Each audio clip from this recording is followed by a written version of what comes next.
সুপ্রিয় শিক্ষার্থীবৃন্দ, আমরা আজকে আমাদের কাজশক্তি অধ্যায় থেকে আজকের ক্লাসটা হচ্ছে কাজশক্তি উপপাদ্য থেকে। আমরা কাজশক্তি উপপাদ্যটা আমরা প্রতিপাদন করব। তাহলে কাজশক্তি উপপাদ্যটা প্রতিপাদন করতে হলে তাহলে কাজশক্তির উপপাদ্যটা কি তার বিবৃতি আমাদের একটু জানা দরকার। বিবৃতি হচ্ছে কোনো বস্তুর উপর যদি আমরা বল প্রয়োগ করি তাহলে আমরা জানি কাজ হয়, যে কোনো বস্তুর উপরে, যেটা আমরা এর আগের ক্লাসে করে আসছি। বল প্রয়োগ করলে কাজ হয়, তাহলে যে কাজ হয় এই কাজ বস্তুটার গতিশক্তি পরিবর্তনের সমান, এটাকে আমরা নাম দিচ্ছি কাজশক্তির উপপাদ্য। এটা হচ্ছে তার বিবৃতি কাজশক্তি উপপাদ্যের। এটা আমরা এখন থিওরিটিক্যালি এটা আমরা প্রমাণ করব যে কাজশক্তির উপপাদ্য কৃত কাজ বস্তুর গতিশক্তি পরিবর্তনের সমান। তো সেটা প্রমাণ করার জন্য আমরা কোনো একটা বস্তু কল্পনা করলাম। ধরো এই বিন্দুতে একটা বস্তু আছে, বস্তুটা ভরেন, এই বিন্দুতে বস্তুটার আদিবেগ হয়েছে ভি নট। যদি বস্তুটা স্থির থাকে তাহলে বি নটের মান 0 হবে, যদি বস্তুটা গতিশীল থাকে বি নটের মান বি নট হবে। এখন বস্তুটা যদি টি সময় পরে এস দূরত্ব অতিক্রম করে ভি বেগ প্রাপ্ত হয়, তাহলে বস্তুটার কাজ সম্পাদিত হবে, যেহেতু তার স্মরণ এস হয়েছে। এখন আমরা যদি বলি যে বস্তুটাকে ক্ষুদ্র ক্ষুদ্র ডিটি স্মরণ ঘটাতে যদি আমার ডি এর স্মরণ হয়, তাহলে ক্ষুদ্র ডি এর স্মরণের জন্য আমাদের কাজ হবে। দেখো, বস্তুটার উপরে এফ বল প্রয়োগ করে যদি ক্ষুদ্র ক্ষুদ্র ডিটি স্মরণ আমরা পরিবর্তন করি, তাহলে ডিটি সময়ে যদি ডি এর স্মরণ সৃষ্টি করি, তাহলে ডি এর স্মরণের জন্য কৃত কাজ সমান বল গুণন স্মরণ। তাহলে দেখো, এই কাজ সমান ক্ষুদ্র ডি এর স্মরণের জন্য কাজ সমান এই বল গুণন স্মরণ। বল এবং স্মরণের গুণফলকে কাজ বলে। এখন এই ক্ষুদ্র স্মরণের জন্য তাহলে আমাদের কাজটা ক্ষুদ্র হবে, তাহলে ক্ষুদ্র কাজটা হবে ডিডব্লিউ। এখন আমরা যদি আদি থেকে শেষ অবস্থান পর্যন্ত যদি কাজ হিসাব করতে চাই, তাহলে আমার আদিতে স্মরণ এস এর মান যদি 0 হয়, বি বিন্দুতে আসার পর স্মরণ এস এর মান হয়েছে কত, এস। তাহলে এই সমীকরণটাকে আমাদেরকে 0 থেকে এস এই সীমার মধ্যে সমাকলন করতে হবে। 0 থেকে এস এই সীমার মধ্যে সমাকলন করলে এস স্মরণের জন্য আমরা কাজ পাবো। আবার আমরা জানি এফ সমান হচ্ছে কত, এম এ। তো এফ এর মান আমরা এম এ নিউটনের গতির দ্বিতীয় সূত্র থেকে আমরা পাইছি। এম এ এর মানটা আমরা এখানে বসে দিছি এফ এর মান। এখন এবার আমরা যেহেতু আমাদের ডি এর স্মরণ আছে, তাহলে এখানে আমাদেরকে একটা অপারেটর পরিবর্তন করে, আমরা যেহেতু গতিশক্তির পরিবর্তনের কথা বলছি, গতিশক্তির দিকে আমাদেরকে এই অপারেটরটাকে চেঞ্জ করে নিতে হবে। তাহলে গতিশক্তির দিকে নিতে হলে আমাদের ব্যাগ লাগবে। তো আমরা ত্বরণ কাকে বলে, সেখান থেকে আমরা বলি যে বেগ বৃদ্ধির হারকে ত্বরণ বলে। সময়ের সাথে কোনো বস্তুর বেগ বৃদ্ধির হার ত্বরণ। তাহলে বেগ বৃদ্ধির হারকে আমরা ডিভি ডিভাইড বাই ডিটি ক্যালকুলেশনের সাহায্যে আমরা এইভাবে প্রকাশ করতে পারি যে বেগ বৃদ্ধির হার এই সমান ডিভি ডিভাইড বাই ডিটি। তো এখন যেহেতু আমাদেরকে একটা বেগ আনতে হবে, তাই আমরা কি করছি, এই সমীকরণটাকে একটা ডিএস, একটা ক্ষুদ্র স্মরণ ডিএস দিয়ে উপরে গুণ করছি লবে, আবার হরে দেখো এই ডিএস স্মরণ দিয়ে আমরা কি করছি, ভাগ করছি। তাহলে ডিএস এ কাটা গেলে ডিবি বাই ডিটি আমাদের আগে যা ছিল এখনো তাই থাকবে। তাই এই ডিএস ডিভাইড বাই ডিটি এটাকে আমরা বলছি স্মরণের হার, স্মরণের হারকে ব্যাগ বলে, তাই আমরা এটাকে ডিএস বাই ডিটি সমান আমরা ব্যাগ বসাইছি। এবার দেখো, এই ডিবি ডিভাইড বাই ডিএস এই রাশিটা আমাদের আছে ত্বরণ এর মান।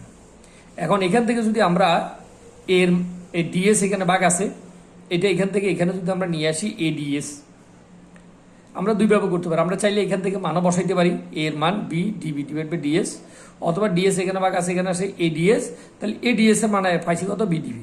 তাহলে এ ডিএস এর মান আমরা এই বি ডিবি এখানে যখন বসাই দিব, তখন দেখো যে আমাদের অপারেটরটা কি হয়ে গেছে, আগে ছিল ডিএস, এখন হয়ে গেছে ডিবি। তাহলে যেহেতু আমাদের অপারেটরটা চেঞ্জ হয়ে গেছে, তাহলে সাথে সাথে অপারেটরের সীমাটাও কি হবে, চেঞ্জ হবে। যখন স্মরণ এস এর মান 0 ছিল, তখন আমরা ব্যাগের মান পাইছি বি নট, বি সমান তাহলে বি নট। যখন এস এর মান আমার এস হয়েছে, তখন আমার ব্যাগ বি সমান বি। তার মানে আগে আমার অপারেটরের সীমা ছিল 0 থেকে, সমাকলন সীমা ছিল 0 থেকে এস, তাহলে এখন সেই সীমাটা এখন পরিবর্তন হয়ে বি নট থেকে কত, বি। তাহলে যখনই আমরা মান বসাবো, যখন আমার অপারেটর চেঞ্জ হয়ে যাবে, তখন অপারেটরের সীমাটাও কি করতে হবে, চেঞ্জ করতে হবে। তাহলে আমরা এখান থেকে যদি মান বসাই এম বি ডিবি, তাহলে অপারেটরের সীমা হয়ে গেছে বি নট থেকে বি। এখন বি ডিবি, যেহেতু ডিবি বি এর সাপেক্ষে ডিবি, তাহলে ডিবি হচ্ছে আমার কি, ক্ষুদ্র ক্ষুদ্র পরিবর্তন। তাহলে বি ডিবি এটাকে আমরা কি করব, ইন্টিগ্রেশন করব, সমাকলন। তো আমরা জানি সমাকলন করলে বি ডিবি এটাকে সমাকলন করলে আমরা পাবো বি এর উপরে 1+1, অর্থাৎ জিনিসটা আমরা পাবো এরকম। দেখো আমি এখানে দেখাচ্ছি, বি এর উপরে 1+1, এটাকে সমাকলন করলে আর নিচে হবে কত, 1+1। কার সমাকলন, এইটা হচ্ছে ইন্টিগ্রেশন অফ বি ডিবি, এইটার সমাকলনের রেজাল্ট। তাহলে এখানে আমরা ভাবো এটা হচ্ছে 1 + 1, আর এখানে ভাবো বি স্কোয়ার, নিচে ভাবো 2। দেখো এই বি স্কোয়ার বাই 2 আমরা সরাসরি গিয়ে সমাকলনের রেজাল্টটা ডিরেক্ট বসাই দিচ্ছি। এবার আমরা 1/2 এটাকে সমাকলন থেকে বের করে ফেললে আপার লিমিট হচ্ছে বি, বি এর মান বসবে বি, লোয়ার লিমিট হচ্ছে বি নট, বি এর মান বসবে বি নট। তাহলে বি বসলে বির উপর স্কোয়ার থাকবে, যেহেতু এখানে স্কোয়ার আছে। আবার লোয়ার লিমিট বি নট বসালে বি নটের উপর স্কোয়ার থাকবে। তাহলে আপার লিমিট মাইনাস লোয়ার লিমিট বসানোর সিস্টেম হচ্ছে এরকম। এখন আমরা এখান থেকে যেটা পাচ্ছি সেটা হচ্ছে এই হাফ এম যদি আমরা গুণ করে দিই half M B square minus half M V not square, তাহলে হাফ এম বি স্কোয়ার এটা হচ্ছে শেষ গতিশক্তি অথবা চূড়ান্ত গতিশক্তি, আর half M V not square এটা হচ্ছে আদি গতিশক্তি। তাহলে শেষ গতিশক্তি থেকে আদি গতিশক্তি যদি আমরা বিয়োগ করি, এটাকে আমরা বলবো গতিশক্তির পরিবর্তন। তাহলে শেষ গতিশক্তিকে আমরা নাম দিলাম কে, আদিটাকে নাম দিলাম কে নট।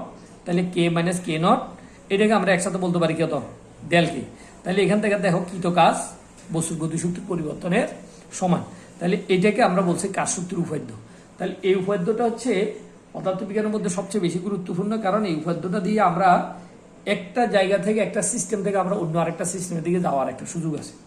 তাইলে কাজ শক্তির উপাদ্যের পরে এবার আমরা আলোচনা করব গতিশক্তির রাশিমালা। অনেকটাই কাজ শক্তির উপাদ্যের মতো, আমরা সেম মূলত আসলে, কারণ গতিশক্তির রাশিমালা মানে কি, তো কাজটাই হচ্ছে গতিশক্তির পরিবর্তন।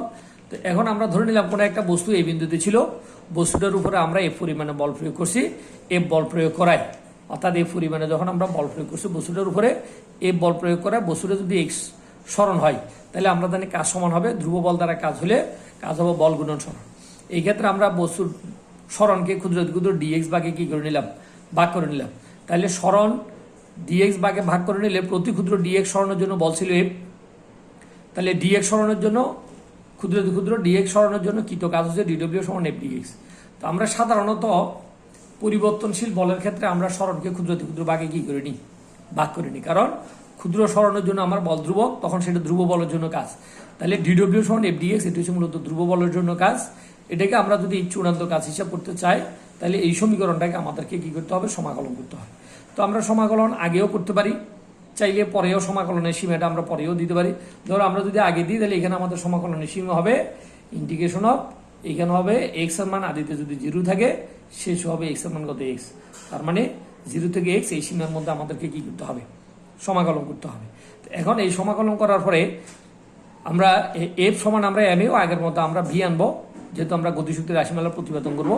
তাহলে এফ সমান এম এ, এখানে তোমার সমাকলনের ওই সীমাটা অবশ্যই থাকবে 0 থেকে এক্স, আর এখানে ডিডব্লিউকে আমরা যদি সমাকলন করি আসলে মূলত আমরা যেটা পাবো সেটা হচ্ছে ডব্লিউ, অথবা আমরা এখানে আগের মতো ডিডব্লিউটা বারবারের সমাকলন চিহ্ন দিয়ে লিখে যেতে পারি, কোনো সমস্যা না, পরেও আমরা চাইলে চেঞ্জ করতে পারি।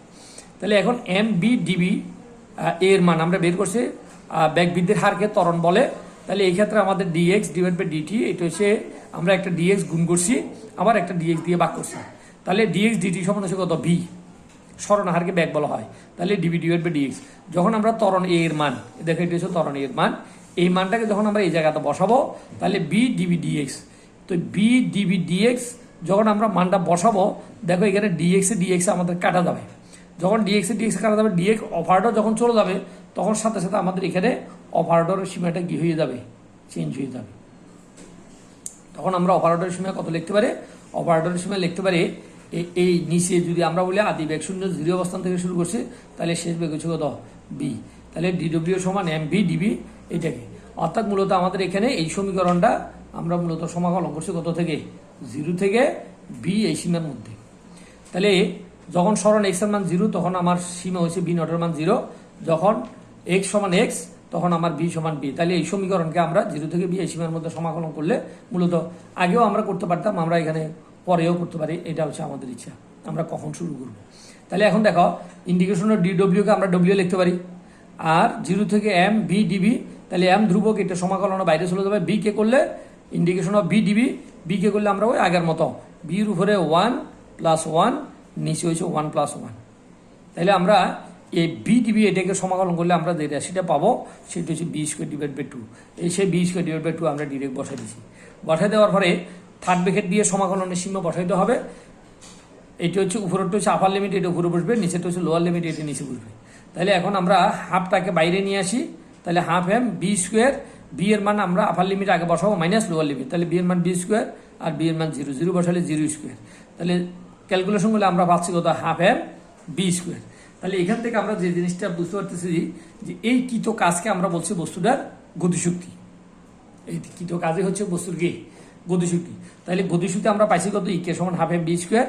এইটা আমাদের সবচেয়ে গুরুত্বপূর্ণ একটা সমীকরণ। এই সমীকরণটা অবশ্যই তোমাদেরকে কি করতে হবে, মুখস্থ মনে রাখতে হবে।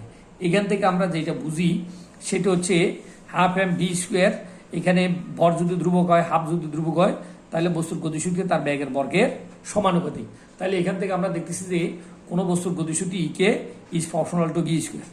অর্থাৎ এখান থেকে আমরা বুঝি ব্যাগ যদি আমরা দ্বিগুণ করি গতিশক্তি আমাদের 4 গুণ হবে, ব্যাগ যদি আমরা অর্ধেক করি গতিশক্তি আমাদের 1/4 হবে।